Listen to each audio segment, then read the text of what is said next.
جوڑ پیدا کرنے کے لیے یہ ضروری ہے کہ ہم اپنی زبان کو سنبھالیں. سنبھالنے کیا مطلب ہے؟ جو بات دل میں آئی ہے ہر بات ہم اپنی زبان پہ نہ لائیں. پہلے سوچیں کہ اس کو زبان پہ لانے سے جوڑ پیدا ہوگا یا توڑ پیدا ہوگا. اگر توڑ پیدا ہوتا ہے تو اس بات کو ہرگز زبان پہ نہ لائیں، اپنے سینے میں اس کو دبا کر قبر میں اپنے ساتھ لے جائیں. کبھی زبان پر ایسی بات نہیں لانی چاہیے جو توڑ کا ذریعہ بنے. اور اگر وہ بات جوڑ والی ہے تو اس کو ہم کہیں، لیکن اس کو بھی کہنے کے دو طریقے ہیں. ایک طریقہ توڑ والا، ایک طریقہ جوڑ والا.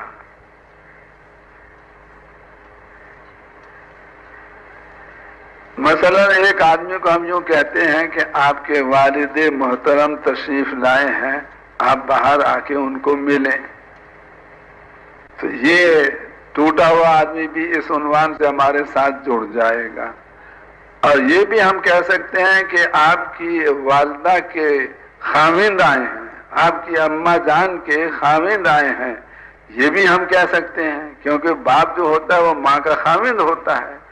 لیکن اگر اس طرح سے اس کی ہم تعبیر کریں گے تو جوڑا ہوا بھی ہم سے کٹ جائے گا کہ تم نے میری بھری مجلس میں میری ماں کا نام کیوں لیا اور کیوں کہا کہ ان کا خاوند. حالانکہ یہ حقیقت ہے، جھوٹ نہیں ہے، صحیح ہے، لیکن یہ عنوان ایسا ہے کہ جس سے جوڑا ہوا بھی کٹ جاتا ہے.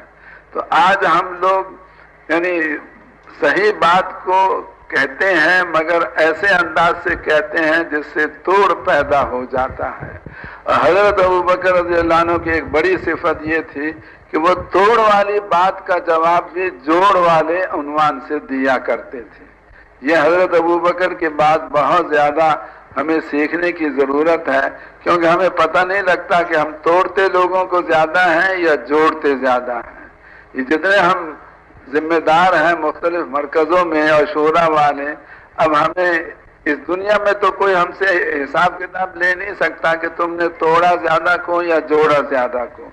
مثلا اب رائے میں ہم لوگ رہتے ہیں، اب ہماری بے حکمتی اور ہماری بد اخلاقی کی وجہ سے ایک آدمی یہ سوچ کے کہ بھئی اب یہ تو احسان نے میرے ساتھ بہت برا رویہ اختیار کیا ہے، میں تبلیغ بھی چھوڑتا ہوں، رائن بھی نہیں آؤں گا، کبھی اس کام میں نہیں چلوں گا. تو اگر احسان کی بد اخلاقی کی وجہ سے وہ چھوڑ کے جا رہا ہے، وہ بتا کے نہیں جاتا کہ میں تمہاری وجہ سے اس کام کو اور اس کام کے مرکز کو چھوڑ رہا ہوں. اور جو ہماری بد اخلاقی کے باوجود ہم سے جڑے ہوئے ہیں وہ ہم کو نظر آ رہے ہیں، ماشاءاللہ 1,00,000 سوا لاکھ کا مجمع بیٹھا ہوا ہے، اور جو ہماری بد اخلاقی کی وجہ سے چھوڑ کے چلے گئے وہ ان کا ہمیں پتہ نہیں. لیکن کل قیامت کے دن ہر پرانے کو حساب دینا پڑے گا کہ آپ نے جوڑا زیادہ کو یا توڑا زیادہ کو، لگایا زیادہ کو یا بھگایا زیادہ کو. اس دنیا میں تو انسان بولنے کا زور لگا کر اگلے کو مطمئن کر سکتا ہے کہ میرا قصور نہیں، جانے والے کا قصور ہے. لیکن کل قیامت کے دن کوئی آدمی کی بات اللہ کے سامنے چل نہیں سکے گی.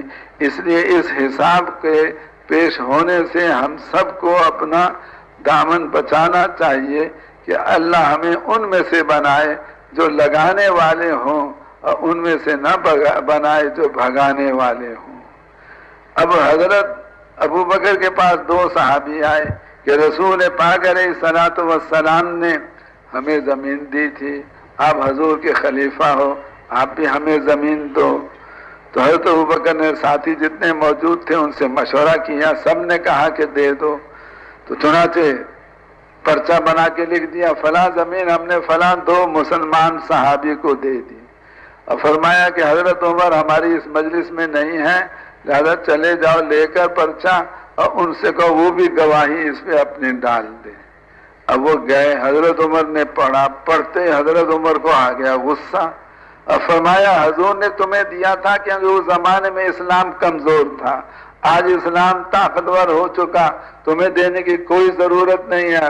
اور تھوکا اس پرچے پر، پھینک دیا زمین پر، لے جاؤ اپنا پرچہ.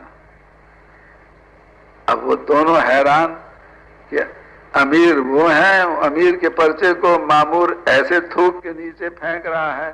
وہ دونوں پرچہ اٹھا کے حضرت ابو بکر کے پاس پہنچے اور ان سے سوال وہ کیا جس سے توڑ پیدا ہو جائے حضرت ابو بکر حضرت عمر میں۔ یہ پوچھا کہ اے ابو بکر آپ بتائیں آپ حضور کے خلیفہ ہیں یا عمر؟ اب اس کا بجائے جواب کیا بنتا ہے کہ میں خلیفہ ہوں رسول پاک علیہ السلام کا۔ اس میں اپنے مقام کو اپنی زبان سے ظاہر کرنا، اپنی بڑائی کا اظہار، حضرت ابو بکر میں اس کی کوئی ذرہ برابر بھی گنجائش نہیں تھی۔ کبھی ایسا لفظ نہیں بولتے تھے جس سے ان کی بڑائی ظاہر ہو، اس لیے یہ جواب نہیں دیا کیونکہ اگر یہ جواب دیتے تو فوراً کہتے آپ اچھے امیر ہیں، آپ کا مامور تو آپ کے پرچے کا احترام نہیں کرتا۔